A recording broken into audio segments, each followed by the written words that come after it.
Turn the fucking flash No, I'm off. not doing it again. I already included it in an episode. I'm not doing it again. All right. Turn off the flash, you fucking moron!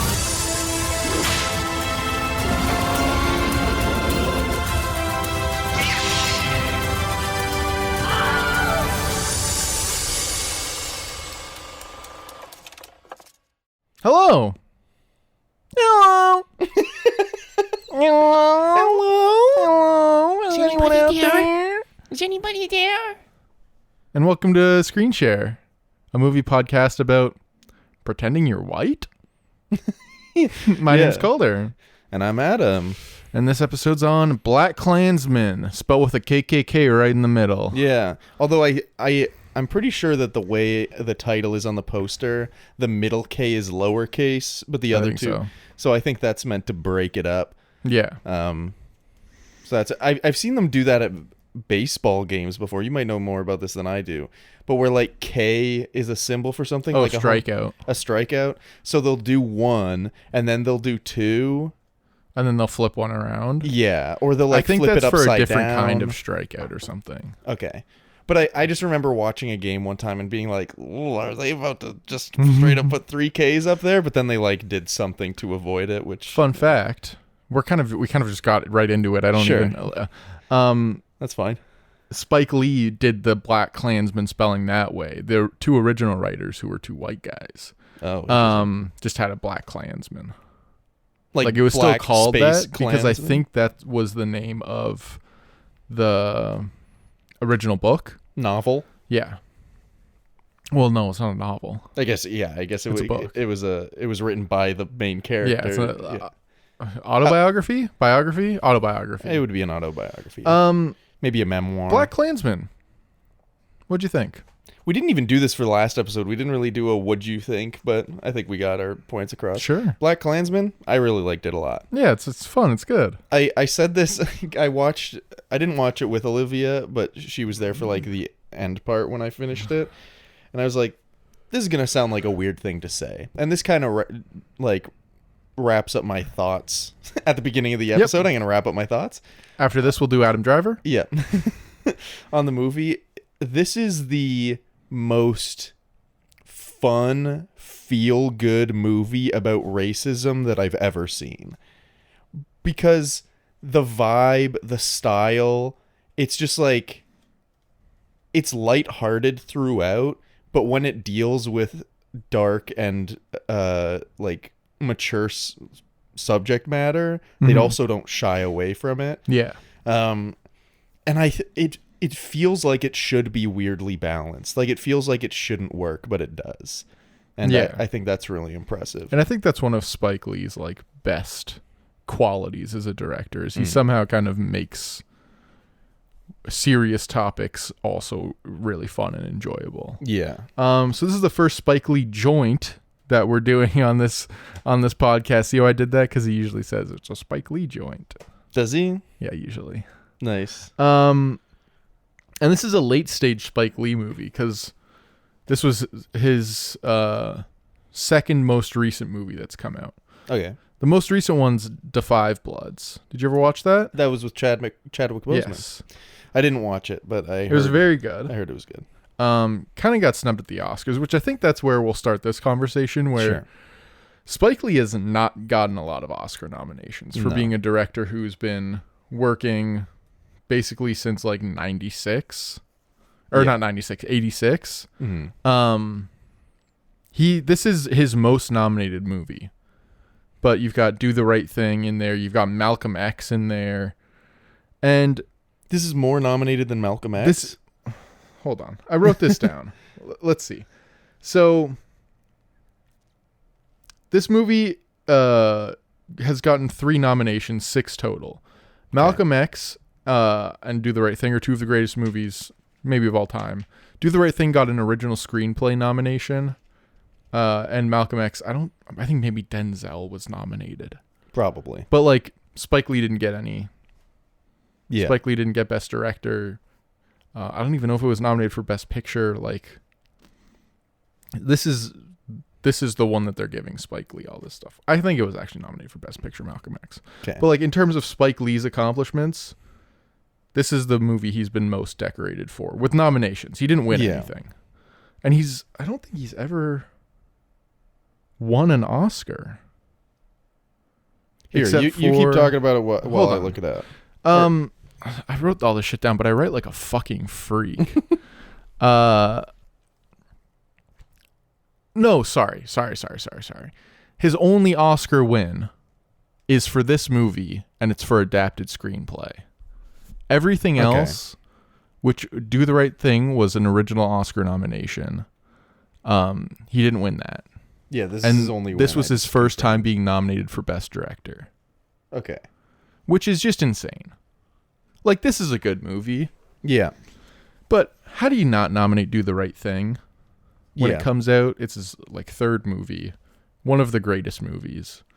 And that was, I don't know, it came out at this weird point in history where like a couple years later, John Singleton becomes the first black director nominated for Best Director. Mm-hmm. And also the youngest. He was 24 years old. Nice. But like, that should have been something that Spike Lee got. Not to take anything away from John Singleton, but like, Do the Right Thing.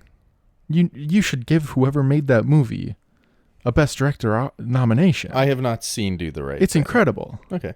I believe you. He's also the main character of it, which I think is one of the weak points. He plays the main character. I wouldn't be surprised if that played a part in. But like, it's also just like history is wrong. Like the history of the Oscars is wrong for not having that in there. Absolutely. And this was also a weird year in general for the Oscars because this was the Green Book year. Yeah, we were just looking at it before recording, and there were a couple options that seemed a little bit better than there's the Black Green Book, Panther. Also, there was another one that I pointed BlacKkKlansman, out. Yeah, there was one other one that. But like, Green Book's not the best movie of this year. It's kind of dog water. John David Washington didn't get nominated for Best Lead this year. I when watching this, I was like, how did he not get anything for this? Yeah. And he's great. He's got a very interesting career because he kind of bursts onto the scene with this. Like, he was in Ballers. He was in a couple other things. But, like, this is his first big thing. Mm-hmm. He does this, and then he does Tenet after this. Yeah. And then he does Malcolm and Marie. Then he does Beckett, which is, like, a fine political thriller, a Netflix movie. Okay. Then he does Amsterdam. Yeah.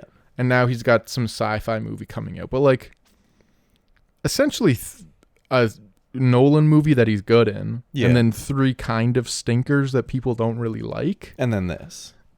Yeah, but this was before the Nolan movie. Yeah, I know.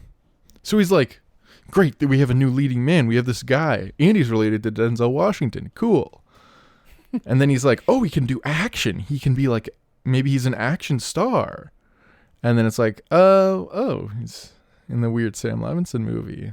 Yeah. Oh, he's poorly used in this political thriller kind of thing. Yeah. And oh, he's in an absolute dog shit Amsterdam movie. He's a very interesting person. Yeah. Well, we'll get into more of like his performance as we go deeper on this movie, but I thought he was like really good in it. I think that he kind of carries a lot of the more lightheartedness in the movie. Mm-hmm. Also kind of the absurdity of the clan members kind of works as comedy because you're just like, no way, man. There's an incredible Paul Walter Hauser thing, which is continuing our thread of I think you should leave references where he loves his wife. He loves his wife. Yeah. I literally wrote down the guy who loves his wife is a KKK member, and I find that. Who do you think he hates more? Black people or Jamie Taco? He probably hates Jamie Taco I think more. So, it's hard not to hate Jamie Taco for stealing his lines. Yeah, because he says the lines. He's just quicker. He says the lines He just faster. says the lines before I can say them, and they become his line. She's like, what? What? What do you mean? But I like a lot of the lighthearted humor comes from John David Washington, and then how he interacts with these clan members. The clan members over the phone, and then also how he interacts with Adam Driver and the other guy that's there. Who got his first Oscar nomination for this movie? Adam Driver did? Yeah. Nice. Which... Because this would have been the year before Marriage Story, right? 2 years. 2 years, okay. Yeah. And then the year after this, he does Rise of Skywalker. Yeah. But it's good. This is a strange part in his... This is at a strange point in his career. Mm-hmm. Where it's after The Last Jedi where people, like, generally didn't like the movie. Yeah. Even, like... Now it's kind of calmed down. There was a lot of vitriol. Yeah, we don't have to get into that. But I Yeah. think still people have general story problems with that movie. Sure. But I think generally people believed that he was good in it. Yeah. Like I'm pretty sure pretty consistently through the Star Wars sequel trilogy, whether people liked the movies or not, everyone agreed that he was really good. Mm-hmm. But yeah, I do remember being really excited when he was nominated for this. Didn't win. Didn't win. But it was an exciting nomination. So Yeah. it comes after that. And then he's like it's a weird movie to follow a Disney movie with where like Yeah. he's playing a Klansman. Honestly, I wouldn't be surprised at if that's some part points. of why he did it. Mhm. Because he has said in interviews before that he was really hesitant to take the Kylo Ren role because he didn't want to be kind of pigeonholed into this franchise idea, and he didn't want to be part of something that wasn't done right. Mm-hmm. And also, like with a lot of the Marvel people, they don't let their actors do things kind of like this outside of the Marvel stuff, because then it hurts their image in the greater culture of whatever. But like Chris Evans. Sure. You take Chris Evans. He's not really doing interesting things between becoming Captain America and Endgame. No, he basically does just did Snowpiercer. Captain America. Yeah, Snowpiercer. Snowpiercer's kind of and then he did Knives Out, but that was That near was, like, the end of after. his time. Yeah. But like Adam Driver, even like after The Force Awakens, he's in Patterson, which is like a small indie movie. He's in the Mirrorwitz Stories, which is a Noah Baumbach movie. Logan Lucky, then Last Jedi, then The Man Who Killed Don Quixote, which is like a strange Terry Gilliam movie that failed. The Report, which is about like government political drama shit. The Dead Don't Die, which is like another strange indie movie. And then Marriage Story. Like none of the Marvel heroes really have a resume like that between the big tentpole stuff they've done. Adam Driver managed to somehow, instead of being the guy from Star Wars is in these other things, he pretty quickly turned things around into, it's kind of crazy that Adam Driver's in Star Wars. Yeah. Because I wouldn't be surprised if it was truly like I don't know if this is the right word, a concerted effort. I think he was making an effort, but like, it's not out of line with what he was doing before he was in Star Wars. Because he always tried to, like, he always did work with great directors. Like, his fifth movie was Lincoln. His fifth major movie, he was in Lincoln for a bit. Yeah. He was Wait, he was in Lincoln? I could have made you watch Lincoln for this. He played Samuel Beckwith. He was in Francis Ha, which is like one of the more famous Noah Baumbach movies. Yeah. He was in an Oliver Stone movie. He was in a Coen Brothers movie. He was in a Sean Levy movie. You like Sean Levy? What? Listing him along like Scorsese and Spielberg? Yeah. But yeah, he's got like a great director's resume. Not like as a director, obviously, but like a great resume of directors he's worked with. I'm not sure I've heard of anything he's been in where he's been a problem in it. Yeah. We'll see with 65. No, I'm sure he's going to be great in that, man. No. This was supposed to go. Sorry. I'm just pushing the reset button. He just shoved his big toe in my belly button. I said shoved, but it was still in there while I was saying that. So this movie made $93 million. Okay. On a $50 million budget. 50? 15. Oh, 15. Yeah. Very nice. And was produced by Jordan Peele and his company, Mhm. Monkey Paw, and among others, but Jason Blumhouse. Mhm. And they put the title things at the end Yeah. because they kind of get. So let's start talking about the movie. They kind of get right into it with this like Alec Baldwin thing. Yeah. Um, And they kind of have some title screens coming up, but they're kind of like, but it's mostly just it's like pretty we're minimal. in it. Yeah. Like there's not even, they don't even flash the production companies before. No. Like Nolan movies get right into it, but they usually have like Warner Brothers. Mm-hmm. And that Alec Baldwin thing is like really weird, but sets the tone really well. Where it's like he's fucking up, but he's saying like horrible things. Well, it kind of just But he's paints just like, the "Fucking picture that line." like these racists are like passionate and angry, but don't and know they what believe what they're talking saying. Yeah, but they actually don't know what they're talking about, and they're stupid. and they're stupid and they're unorganized. Yeah. They don't know what they're doing. Like you kind of see the Alec Baldwin thing because he's like, we need to reinstate the pure white America, but he messes up the line. So he was like, fuck, what was it? Shit. And he like says it again. And you're like, man, this guy's a loser. So that kind of sets up later when you're like, oh, wow, like they're infiltrating the Klan, and they go in and it's just a bunch of drunk, angry guys. Yeah. And you kind of just realize that, like, I don't know. I feel like it just paints a picture of like how stupid it is. Yeah.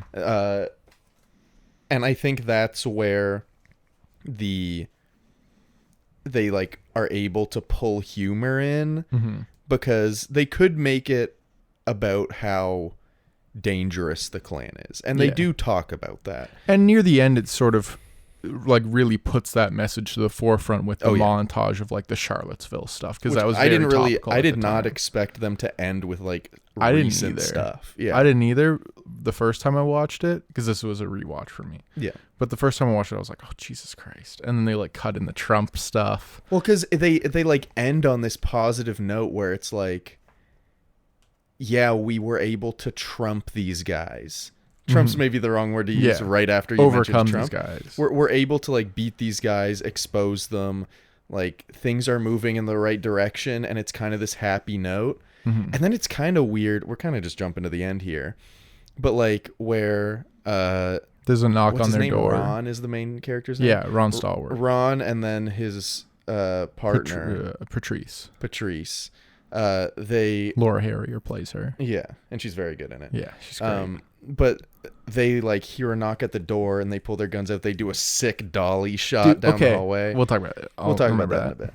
I did write something down about that, but like they do this cool dolly shot of them like with guns about to answer the door, and I was like, what's going on? But outside their door, there's just A cross burning. a cross burning ceremony. I guess ceremony, whatever it is. Yeah. Some KKK cult shit. Well, yeah, they're just like, they've been burning crosses for a while. Yeah. So I was like, wait, is this happening right now? But then it kind of immediately transitioned into current day stuff. So I saw it more like less in a literal sense, like that Yeah. actually happened, and more that it was them kind of seeing that even after all the work they'd done, There's still these a- people yeah. still exist. These people are still doing and saying horrible things, even like 30, 40, 50, 60 years later. Yeah. And there's I still know like, it's long, even longer than that Yeah. also, but like, well, this was 70s, right? So it's like Yeah. 50 years ago. yeah. But there's still that looming threat kind of in the background, in the hills outside of where we think we're safe. Yeah. There's still that threat of like these guys, like the Trumps, like the David Dukes, who they show Yeah. in the end of the montage. Which is I'd never seen who David Duke No, looks I like hadn't either. or sounds like. As soon as they showed a clip of him, I was like, Topher Grace was a perfect Yeah. casting for It's it. so good. He's so good. Everyone in this movie's so good. Mm-hmm. Like, dude, the KKK members play it so well. Yeah. Can I quickly finish the ending bit since Oh, I yeah, was on sorry. that? It felt like a bit of a like punch in the gut to be like, yeah, they did all this work to make things better, and then it's like, oh, also, especially from when this movie came out compared to watching it now, but being like, oh, by the way, these things are actually still happening. They have a different like look, but it's the same stuff. Yeah. It's just taking a bit of a different form, and it just kind of, it does a bit of a punch in the gut to be like, not that none of the accomplishments in the movie mattered, because they absolutely mattered. They're saving lives and making progress.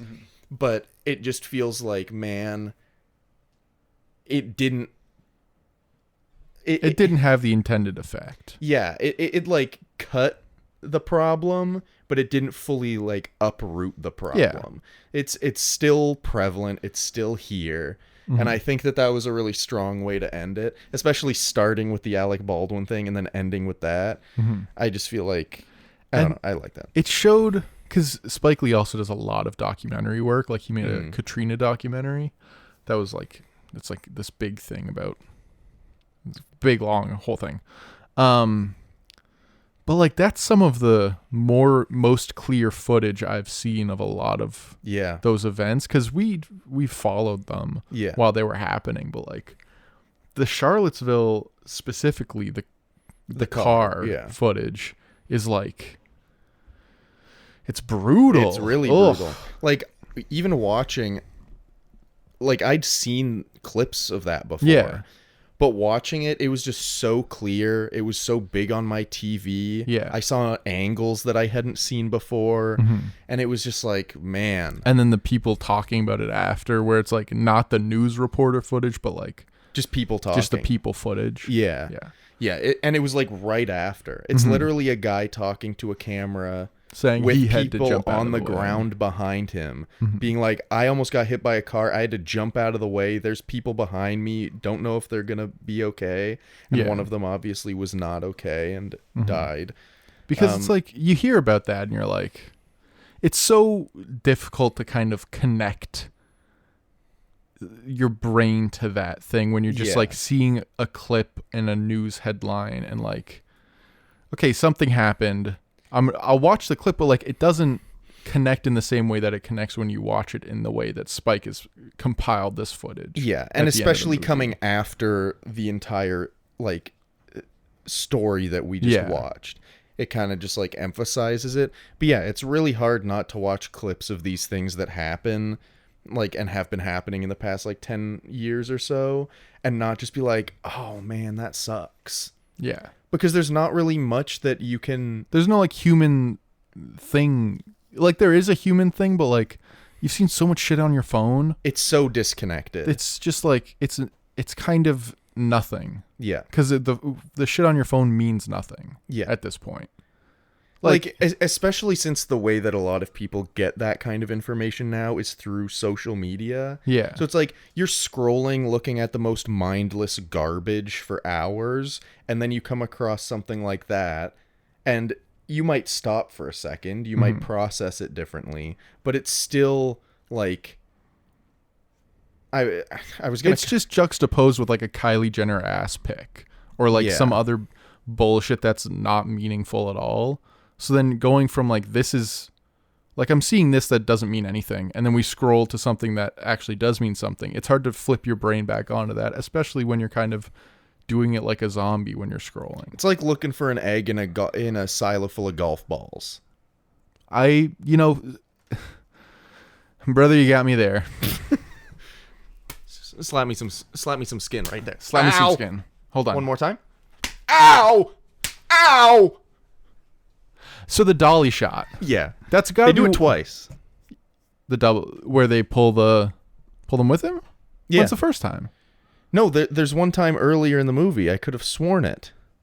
Maybe. But the one I know the best and remember all the time is at the very end. At the very end, yeah. That's one of my favorite shots in all of cinema. It's very cool. And it's like Spike's iconic shot. It's in I think almost all of his movies.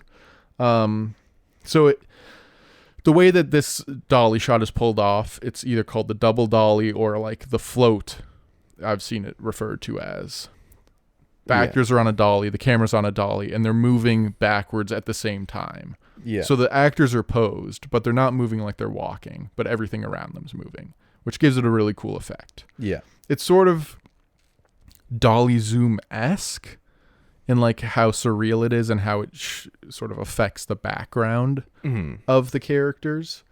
But we'll talk about some other iconic shots that directors have. So for Spielberg, there's like the Spielberg face, where people are like eyes wide, mouth open, looking at something awestruck. Yeah. Like E.T. going home, or like the ship in what's the fucking one with the aliens? Contact 3, Contact, Fifth Kind, something. Oh. Why can't I remember this? Dude, it's right there. It's right at the edge. Encounter? No. Something. Oh, man. Contact. I don't fucking I know what you're talking about. Close Encounters of the Third Kind? Yes. There it is. When they're looking at the spaceship and it's like, whoa, it's like, like that kind or of like thing. even in Indiana Jones when they like look at the Ark of the Covenant or whatever. It's like in almost all of them. It's the shot he loves. And it's like a low angle of them looking up. Tarantino's trunk shot is another one where it's like, it's not always in a trunk, but it's two characters looking down at something at an extreme low angle. You've got the Kubrick stare, and then you've got the Hitchcock dolly zoom. And can I add one more? Yeah, of course. This is a more television director. Yeah. But Vince Gilligan, who did Breaking Bad, Better Call Saul, he loves doing the like in a toilet shot or in a bag that someone's looking in shot, where just like it's characters looking down at something or like shoveling dirt onto the camera, that kind of thing. He loves to do that kind of thing. Nice. Just want to add that. That's just one I know of. So like those are all iconic things, but I think this one's just like the coolest. Yeah. Because it's so surreal, but like it always gives a haunting effect because it's like they're ghosts. It's like they're ghosts floating they're not through stepping. time. They're just moving. Yeah. This is a great movie. I loved it. I think one of the things that I also really like is, and he's tackled this topic in some of his other films, but is like really the foundation of racism in Hollywood, like with the Birth of a Nation shit. Yeah. Which I did a little math, and in 1915, the low end of that box office for that movie was 50 million. And if you convert 50 million in inflation, like adjust it for now, it's like 1.4 billion. Okay. And the high end is 100 million for what that might have made, because they were kind of selling it in a different way back then. So that could have been like, I think that was probably the first $1 billion movie. Is this like extremely racist movie that was like, it's a hard thing to say, but it's like one of the more innovative movies. One of like the first major feature films. It was probably like the first blockbuster. Sure. And that's like the bedrock of what cinema is. Yeah. That's the first blockbuster was an incredibly racist film. And I think Spike sort of like, he's obviously known that throughout his entire career. Yeah. And he's commented on it before. But like the way he is like so clear, which I think is something that he does a lot in this movie, where he's just like very forthright about what he's trying to say instead of trying to be like coy or like trying to be subliminal about it. Which I think is a product of the times, where he's like, no, I need to like actually say it. I can't just like put it in there. Yeah. I think him actually like calling that out is a good thing. Yeah. Because like in film history classes, Birth of a Nation is like a touchy topic because you can't not talk about it. Yeah. And like you can't show it in film history classes, but like it's one of those things where like you probably should see it if you're really interested in film history. I'm sorry, I just kicked the table. It's fine. But like it's like reading history books or like philosophy books by people who are just like fucking wrong. The worst. Yeah. Well, yeah. But like you should still read them to understand the context and history of this subject if that's what you're interested in learning about. Yeah. I mean, like Olivia will be reading a philosophy book and I'll just be like, how's the book? And she'll be like, oh, I disagree with everything that this person is saying. Yeah. It's like horrible. And that I do agree to an extent that like if you're doing, I feel like you can watch something and be like, this was not good to make. Yeah. However, the impact that it had. I mean, you could do the same thing with like music. Like Michael Jackson was immensely impactful. Yeah. Probably a bad guy. Or at least a guy who did bad thing, probably. Yeah. But you can still listen to his music and be like, it's not exactly a one-to-one comparison. Like, you're a big Remix to Ignition fan. Don't know what you're talking about. R. Kelly. I think that's R. Kelly. Here's an R. Kelly example. He did, what's the song he did about rain? As it turns out, I was talking about I Believe I Can Fly. But to spare you having to listen to me try to figure that out, I'm just going to cut it out entirely. All right. I got to look it up. So I like that Spike is a lot more like... I don't care. I like that Spike's a lot more like forthright with his points. And there's a point in the movie where... Well, the scene where they're watching Birth of a Nation, it's like... He barely shows the footage. Like he shows a little bit of them watching. Yeah, it's mostly them watching it and being like loving. And they're reacting like it's a fucking Endgame opening weekend. Yeah. The theater watching Birth of a Nation in this movie is louder than fucking Force Awakens opening night when I went and saw it. It's like the video. I don't even know what movie's playing. But it's just like, he did a flip, and it's just the start of a movie, and a guy's like, does a flip in the hallway of the movie theater, and it's like, what the fuck is happening? I have no idea what you're talking about. I don't fucking know either. It's like the start of Scream 2. Sure. Haven't seen that one yet. Yeah, I know you haven't. All right. One thing I liked a lot. Adam just muted me for a while, so that's why I wasn't talking. IRL, I muted. I like how they mix Patrice's audio. Patricia. You ever seen that video? Nope.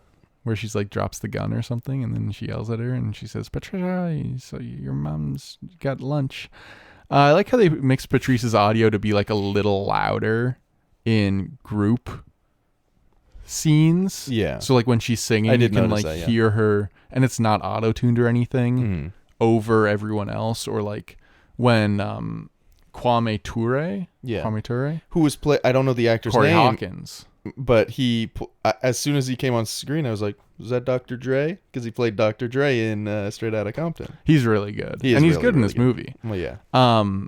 But when he's doing his speech, you can like hear her a little more specifically. You hear just like general else. Crowd like, "Ooh, yeah," but you hear her go, "Yes, yeah, yes." I like how they did that. Same. I think it just emphasizes the importance of. I think it's also just like that's what John David Washington's focusing on. Yeah. Right.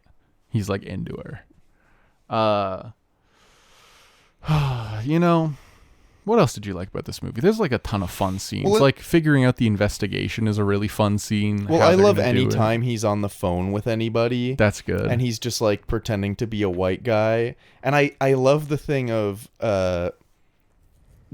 Topher Grace playing David Duke being like, you know what I love about you? I love that I can tell that you're a white purebred white American. Yeah. Mostly because of the way you talk. And then that comes back later so that he can make him look like a complete goofster. Yeah. I did love him just like dunking on David Duke by being like, yeah, that black detective that you hated, guess who he is? And he's just like, it's me. But then he hangs up the phone and it's so triumphant, and then it just cuts to David Duke sitting in his office alone, just silent and sad. And I just really liked that parallel because it was like, yeah, what this guy's life is sad and embarrassing. It's like the parallel of at the near the end when there's like the speech going on, but there's also the KKK members like getting set up for their whatever the fuck they're supposed to do. I think they were trying to bomb the student union, or Well, I think they were trying to Patrice's bomb the house? protests, but then the Plan B was Patrice's house. plan B was to just bomb Patrice's house. Like when Their plan is so like stupid and convoluted. But dude, it was so satisfying because I was like, I don't know where the bomb is, because I thought they still had it. So I thought when they set it off, it was gonna blow up. her. I thought it was gonna blow up her, and then kind of by proxy, because she was near him, blow up Ron. Yeah. But then But she put it on the car. She put it. I guess she'd already put it in the car. Mm-hmm. No, she like, so there's a shot of her running away from the beetle, and it looks like she kind of stuffed something in the wheel well. Yeah, but I assumed that she was trying to get it and then saw a car coming and then went, left. and ran. Because I guess her plan was that I don't know. when she came out and got back in her car, she was gonna do mean, it was just so not satisfying. to give them tips, but just drop the bag at the door. Yeah. Get rid of the bag. And You then can they leave it in go, the bag. what is this bag? And then blow it up. Yeah. Like, not to give, like you said, not to give racist terrorists But the guy tips on says what to literally do. just put it next to the wall of the house. Yeah. And you're fine. Well, her whole character is like, She's a pick-me girl. well, a little bit. But like she just has no idea what she's doing. Yeah. But yeah, it was just so satisfying to see them like what was the main racist's name? Felix. Felix, yeah. He was like the worst of them. Yeah. Not that Not there's I guess there is like a worse racist. They're all bad, but he was like the one really that's like bad. trying to commit domestic terrorism. Yeah. But he just looks so smug as he's about I think to he's press the Swedish button. or something too, which probably is why. Sure. I don't know what that means. Well, it's like Swedish people have a hard look to them, like the Skarsgårds. Oh, sure. Like yeah. they've got a They they've got a like look. Yeah. You know, Well, I guess like it's a blonde hair, blue eyes kind of deal. and like skinny. Yeah. Yeah, like yeah. But he just looks so smug as he's about to blow up Yeah, he's like, her I got house. this motherfucker. And then they just get absolutely totaled by this bomb, and it was very satisfying. Also, I just love Adam Driver showing up and seeing them arresting Ron, and then being like, "What the fuck are you doing?" And then them being like, "Wait, this guy's a cop," and I'm being like, "Yeah, you stupid dumb fucking idiot." He comes He's out just with a gun too. Yeah. And they don't even look at him and like, oh, this guy's got a gun, yeah, which is kind of telling. yeah. And I like how Ron's just like, it's in my front pocket. It's in my front pocket, and they don't care. Yeah, obviously they're because from- I think they wanted him to reach for it so that they could think he's reaching for a gun, so they could Yeah. shoot him. But then he doesn't 'cause He he's- doesn't because he's smart and knows what they'll do. So he says to get the pocket. So they're like, I guess we'll just pin him to the ground. and beat the shit out of him. So Love it's that. it was infuriating, which is why I loved when Adam Driver showed up and is like, you guys are actually stupid. In general, I really like Adam Driver and John David Washington's characters like interplay. I was gonna say camaraderie, Sure. but I just think they work really well together. I think that Adam Driver is like so good as the guy who's clearly actually a good guy but has to pretend to be a racist. Like it just kind of works. Yeah. And there's so much tension in this movie with like them suspecting Adam Driver and them like then learning about what's actually going on. It's like so many things could have gone wrong.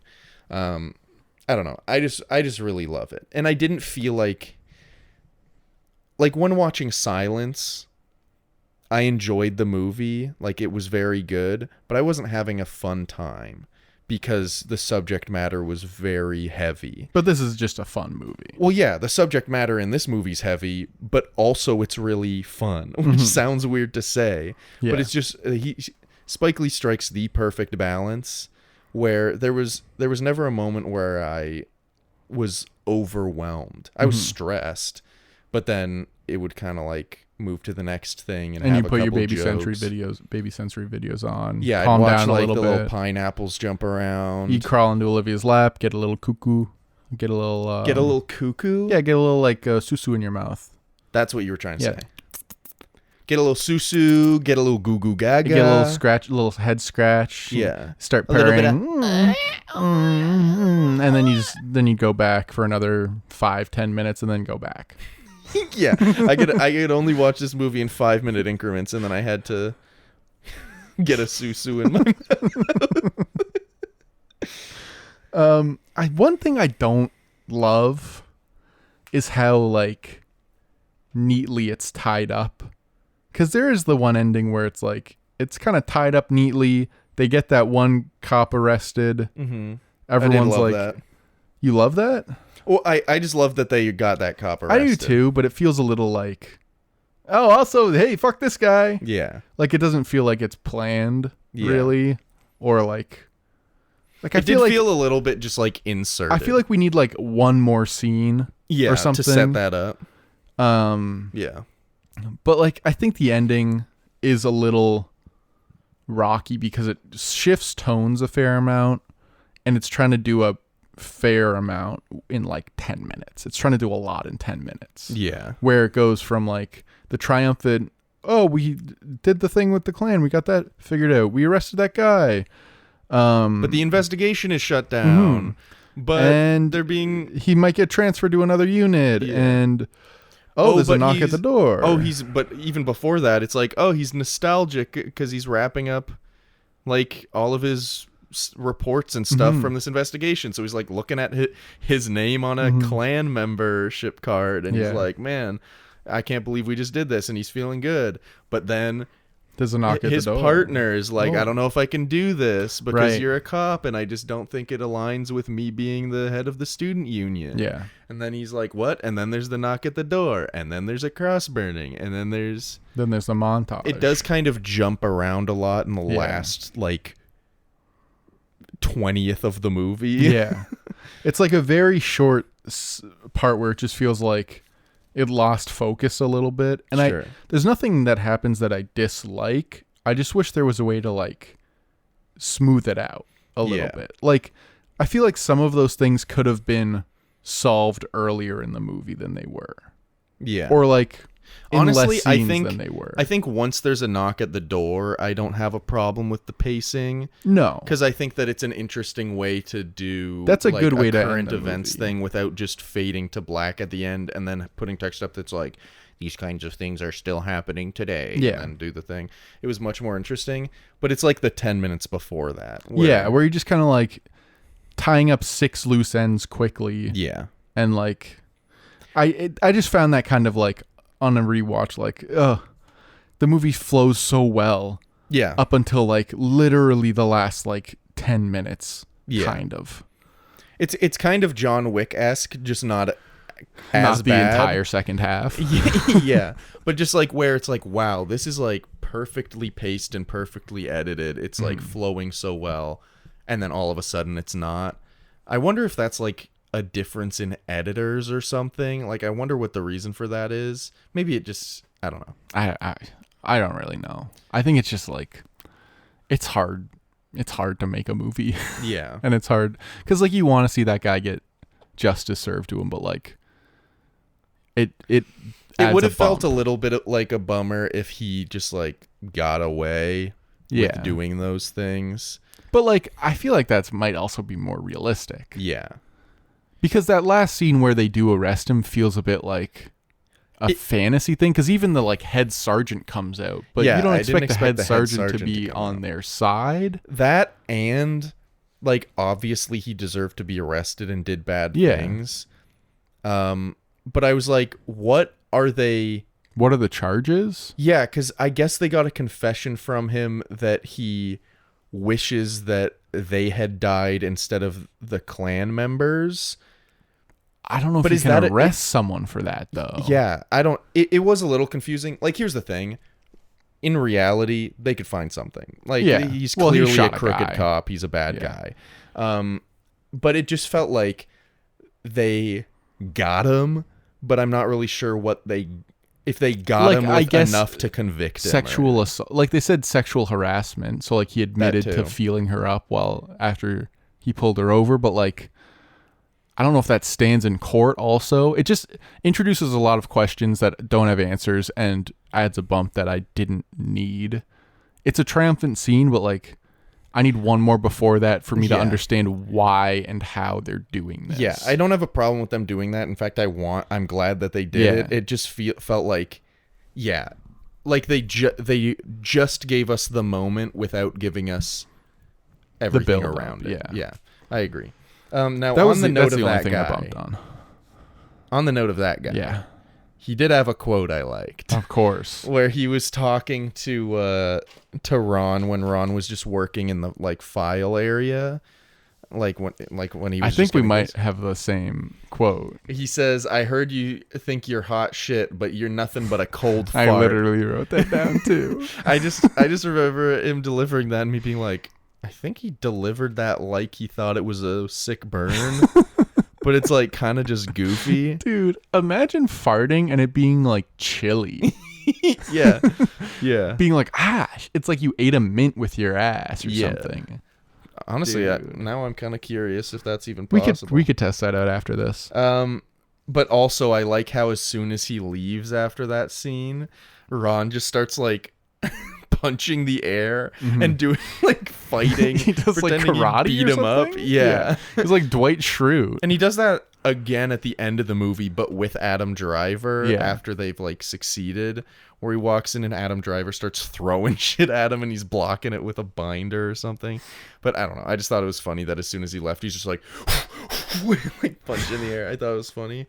One actor that I really liked was Ryan Eggold, who played Walter Breachway, the main guy with the glasses at the KKK.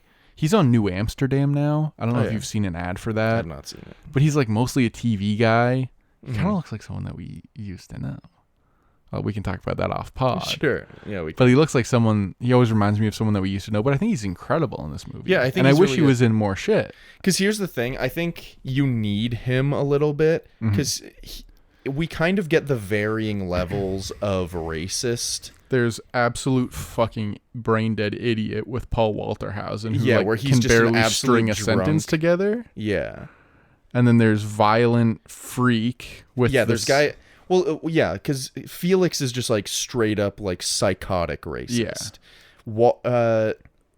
Walter. Well, I was gonna do the Ironhoe. What's the guy from I Think You Should Leave? Ironhoe. Paul Walterhausen. Yeah, his character is just a drunk. I don't even know if he's like actually racist. I think he just likes being around these guys. I think he just likes being with the boys. Yeah, because he doesn't really talk about he just kind of hating says anybody things, much. But he then just talks about the cross burnings, and then one time he's just like saying I hate them over and over without really giving reasons, and then he goes but they can dance. Yeah. I'm like, I don't think this guy actually hates anybody. I think he's just like around a bunch of dudes who hate people. Well, yeah, I think he just like has nothing in his life except these guys, so he's Jamie like, Taco took everything from him. Yeah, Jamie Taco took everything. And then there's the intellectual. Yeah, then there's I say Walter, that in quotes. In quotes, yeah. Intellectual where guy. He's kind of like he just says everything that Felix is saying, but he kind of says it in a more eloquent, like professional way, so that it seems more reasonable. Yeah. Not that it seems reasonable, obviously, but like it makes sense why he'd be the leader of this group, because you're like he has a fucked up brain, but at least he has a brain. Yeah. So and he's not a complete psychopath. Yeah. Like the two qualifications are be able to speak like a normal human and not be a psychopath. Well, it's like how when Felix like is planning the whole bomb thing, it's him. The other guy, I don't know what that other guy's name is. Yeah, the guy who just randomly shows up at one point halfway through the I movie. think I've seen that act. He's one of those actors where it's like I think he was in the MCU. Things. I think I might be wrong. I mean, he might be like, who knows? I feel like everyone's been in the MCU. That's true. But I'm almost. Then I just forgot his name again. I think you should Paul Walterhauser. Paul Walterhauser. He's also there, so it's just I think them. he won an Oscar too, not for this. Sure, but he Here's the thing. I saw him in I Think You Should Leave. That was the first thing I ever saw him in. And since then, I've realized he's in a lot of things. Oh, yeah. He's in... You don't watch Always Sunny. No. But one of his early roles is as, like, a kid in Always Sunny, where, like, he's got this weird scene with Charlie where they're, like, watching porn or something. Okay. And Charlie's like, yeah, that's how... that's sex right there. And he's like, yeah, I know what sex is, guy. And, like, that's the first early thing I know him from. Yeah. But he got a lot of acclaim off Richard Jewell. Do you remember that movie? No. I think that might be a Clint Eastwood Was he in movie. This Is Us as well, or no? Was that not him? I don't think that was him. Okay. But anyway, so back to BlacKkKlansman. There's a reason they leave Walter out of that plan, because they know that Walter would be like, no, guys, we're not gonna bomb a student union. Yeah. That's not what we do. Yeah. Because he seems like he's more the David Duke route of let's make it a legitimate organization and get into government and affect it that way instead of let's cause violence and chaos. Yeah. All bad, but it's kind of I just think very... we don't have to keep saying that. Like, you can keep saying that, but I hope people know by this point. Like, yeah. we're not agreeing with these guys. I just mean, like, talking about Walter and being like, he's like not a crazy racist makes it seem like we're saying he's not a racist. Yeah. Certainly is, though. Certainly is a racist. Now, there was one other thing I just wanted to real quick bring up. I like the Sarge. Not the like guy in charge, but the guy who's in between the, like... You can tell that he's got some sort of conflicting feelings, because there are points where he's like really on their side, but then there's points where he's like, fuck guys, like what the fuck are you doing? Just because like he needs it to go well and he supports them, but like like he fucked it up. He wants them to do it and he supports what they're trying to do, but he also knows that if they screw it up, like they'll all be in big trouble. But I just like him because even the one scene where Ron is talking on the phone with David Duke, and the Sarge is just sitting there laughing at the things that are being said, and he like spits out his coffee. And it's just like, he seems like he'd be a great boss, and he's just as upset as the rest of the guys are when the investigation is shut down at the end. Although I was kind of like, they can't really continue the investigation in the same way anyway, because they've kind of exposed themselves and their true identities. But, like, they can do something. Because I think the problem is that they were fully shutting down the whole investigation thing. into the... KKK. I was going to say the organization, but that's what they want to call it, into the Klan. But, like, when I was watching with Olivia, and I was like, man, this sucks. And she's like, doesn't it just, like, boil your blood, man? And I was like, yeah, because that kind of thing was happening and still happens, like, all the time, where these kinds of investigations are just shut down because it's like, what do you want us to do? It's Nothing like, I we don't can know, do. man. Maybe let us look into this racist organization. What do you think about this take? Topher Grace plays David Duke like he's David Wallace from The Office. A little bit. That's a good take. I was listening to him talk, and I was like, there's a bit of like a right-wing internet affectation, and a little bit of that like buttoned-up CFO always thinking about saying the right thing kind of thing, like David Wallace has. Yeah. It's like a mix of Ben Shapiro and David Wallace. Yeah. And both of them bad guys. Actually, Suck it. I don't think David Wallace is that bad. No, David Wallace is a good guy. And he had that $1 billion business idea, the Suck It. That's true. I'm going to make a quick parallel to last week's movie Silence, because in that movie in that episode we talked about how there were multiple characters who denounced their faith of Christianity and like stepped on an image of Jesus. And we were talking about how the movie makes it kind of unclear whether that's like actually really denouncing your faith or if that's just you doing something to survive.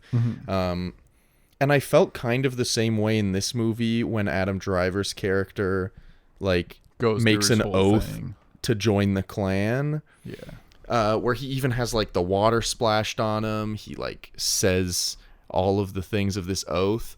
And I was watching, I was like, wow, I didn't expect him to actually like get quote unquote indoctrinated. Yeah. But then he just goes about living his life normally. Mm-hmm. And it was kind of just this realization for me where I was like, oh yeah, of course he can just say those things and then not be part of the Klan. It's like when he gets the card, they get the card in the mail, and he like gives John David Washington a whole spiel about like, I'm Jewish, but like I never was Jewish. Yeah. Like it was just a thing I was, and like how he sort of acknowledges his identity, but it has like a complicated relationship with his religion and like what that means, and he understands it and understands the dangers of it, and how it's like he's taking advantage of the way he was raised. And there's like so many complex things going on in that character because of like, well, you can see him like start to get like have more of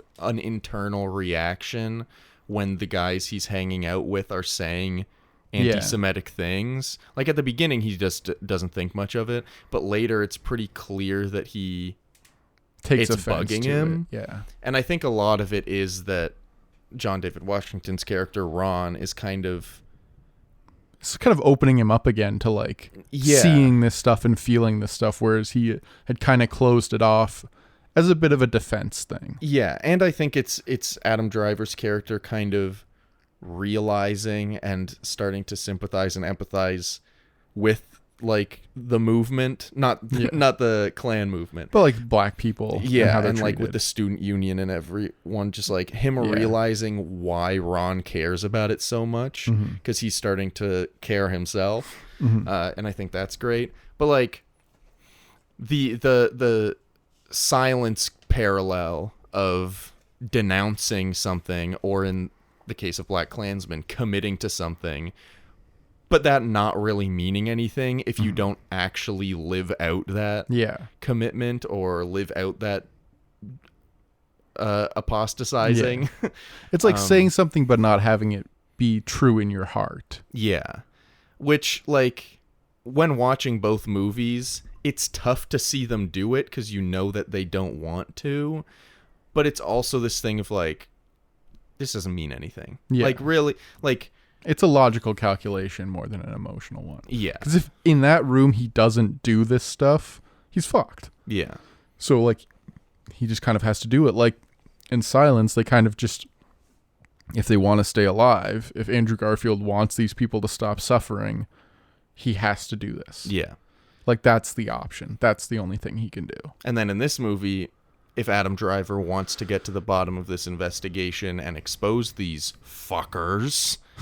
Amen. He kind of has to... That was a hand on foot. Yeah, I just called her a foot props with my hand. That's not going to make any sense.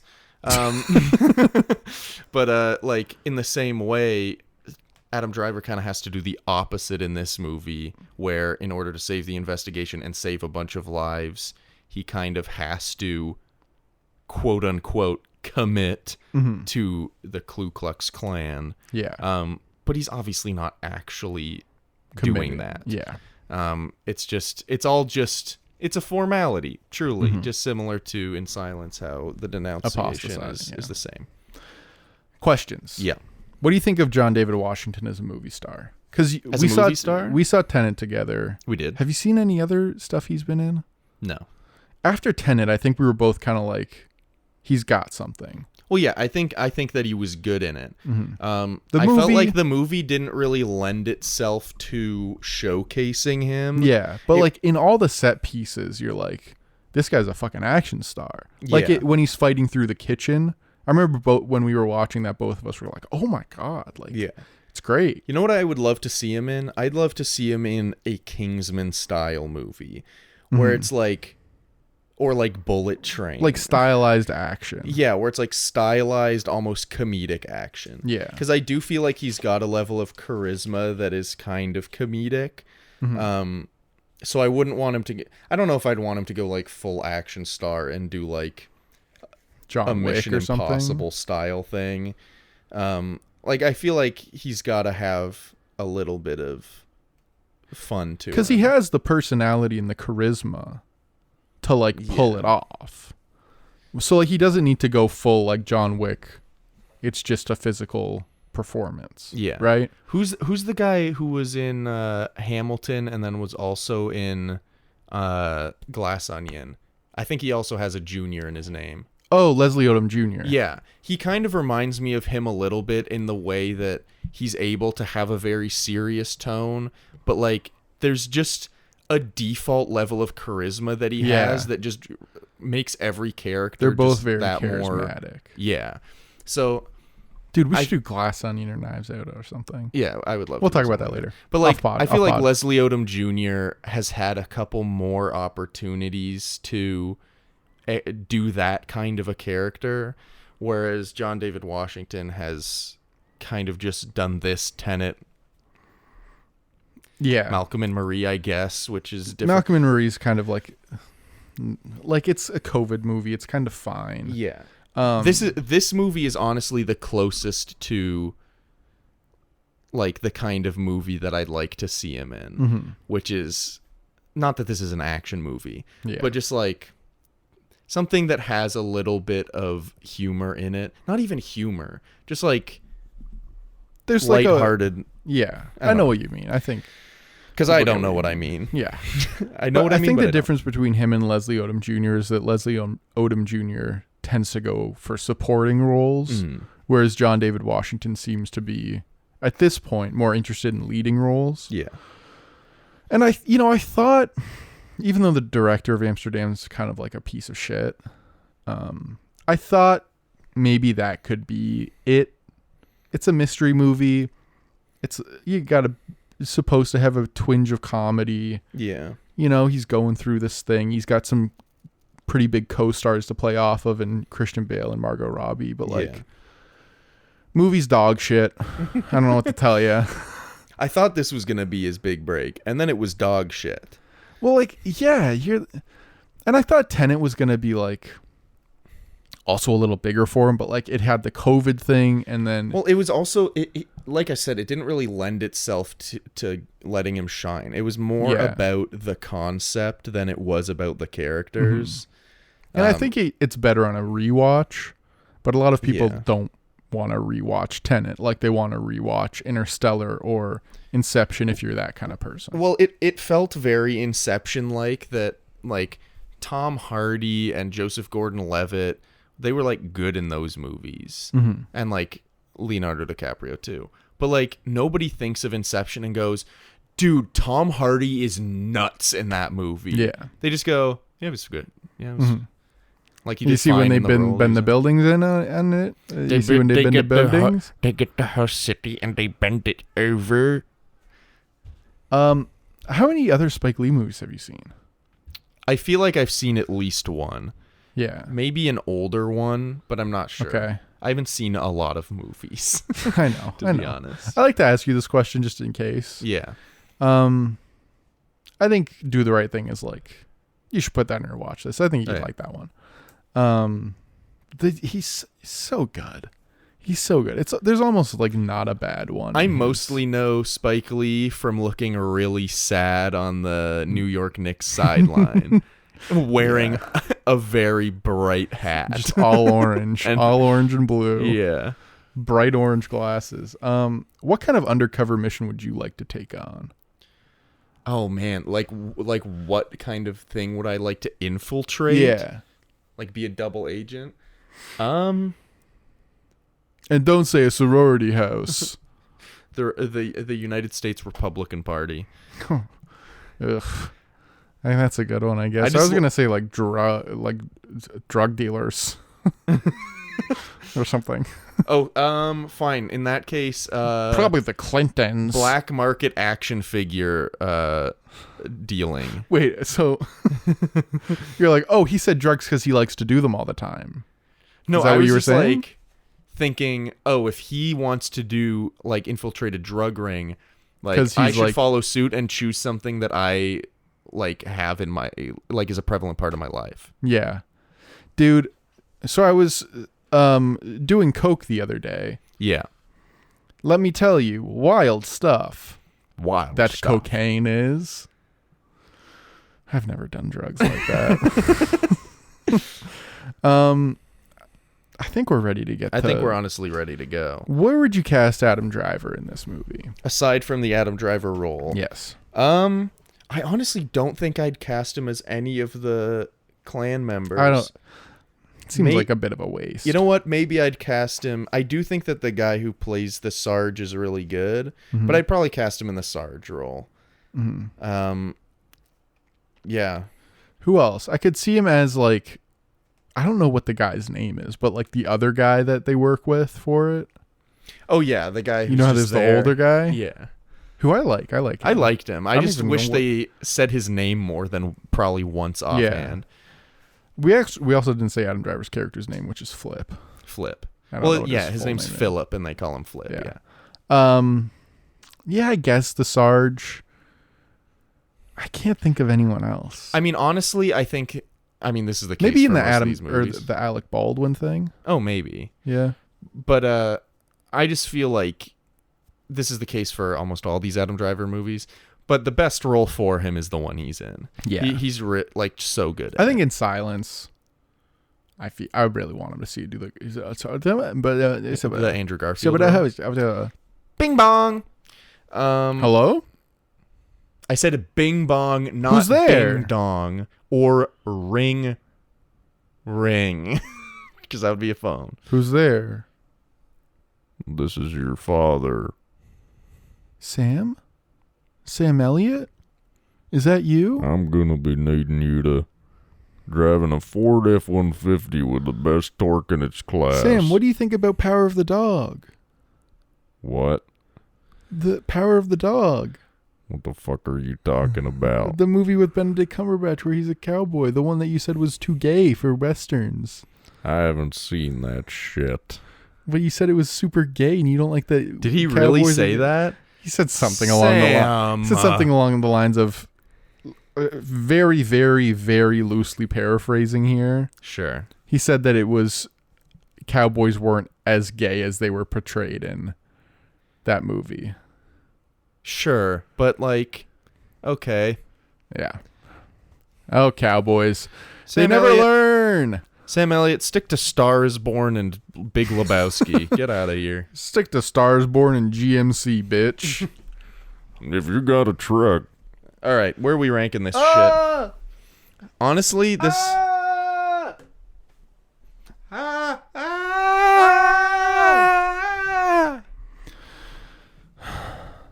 You start this time. I started with Silence. Oh, wow. he's thinking. He's thinking. And I think smacking his lips. Above Silence. Above Silence, Below I would Shiva also say Baby. like right above Silence. Yeah. Yeah. Because I also was going to say above Silence. You still think below Shiva Baby, though? Because I might put it above Shiva Baby, but Would I you don't put have it above to. Lebowski? I wouldn't put it above Lebowski. I just think this is a different criteria than we usually use. But Sure. I think that the Rachel Sonnet performance is just like incredible Yeah. in that movie. And that's like her first big feature. Oh, and Shiva Baby. Yeah. yeah. And Yeah. I love John David Washington. And I think he's great in this movie. But like, I don't know. I'm fine to put it right above Silence. I think just right above Silence. I is think good. that feels at number 5. pretty good Two to number me. 5s in a row. Interesting. Yeah. That doesn't really mean anything, what I just said. I mean, I guess what it does mean is that thus far, at least in this month, Adam Driver's got some pretty good movies. Oh, yeah. Oh, that's some nice Coca-Cola. That's some nice Coca-Cola. This guy's drinking the Coca-Cola. Let me give you one of my characters I've been working on. Okay, just go to for fill it. the time. Just to fill the time at the end of the episode that's already an hour long. Yeah, you know, we gotta get. We got some sponsors to read. Nope. Hello, love. How you doing today? Okay, name of that character. No, you have to talk have to to- me. Top you? Talk to me. Can I do a character too? Sure.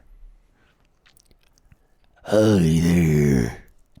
Hello, brother. How you doing today? I am doing all right. Oh no, my appendix is bursting. Lucky for you, I'm a doctor. Ah! We're not good at improv. It was going fine until you went, ah! All right. Adam's just really not good at improv, and he's kind of ruined it for So me. to wrap up this episode, we ranked BlacKkKlansman at number 5 on our list, under Shiva Baby and above Silence. Now, before we go, we're just going to do this once in a while. If you like the pod, feel free to follow it on whatever service you use. Click follow. Give us a little rating, maybe even a review if you want to be extra kind. If you want to be my lover. I think there also might be a question in the description. Yeah, so we used the service Anchor Yes. to distribute this podcast, which was acquired by Spotify somewhat recently, like within the last year. But then very recently, as in the past week as of recording this, they completely rebranded Anchor to just be Spotify for podcasters. Mm-hmm. So it's kind of just inserted this thing, I guess because it looked at the genre of podcasts we are, which is TV and movies. And it's put in a Spotify question for some of the episodes, which is just, did you like the movie, I think? Yeah. So if you see that, I guess you can answer. We'll see the... If someone answers, maybe we we'll might read it. if it's a good take. But keep in mind, we might read it 5 episodes later because of That's true. us recording these in bunches. That's true. So I might even remove that. But yeah, so we appreciate all the support and everyone listening. Hope you've been liking the movies that we've been picking. We're entering a stage of maybe We want to trying create a diverse watch list for people. Yeah. And show them things that they maybe would rather not have seen otherwise. I don't think that's it. I don't think we want to pick movies that they would rather have I'm trying not to pick seen. things that no one has ever heard of before. See, that's different. I don't want to pick movies that they wish they hadn't seen. I'm trying to find a bunch of movies that you wish you could scratch out of your brain. Next week, we are doing... Marriage story, marriage story, marriage story, marriage story. Do not compare me to my father. Every day I wake up and I wish you were dead. Okay, ready? 3, 2, 1. Every day I wake up and I wish you were dead.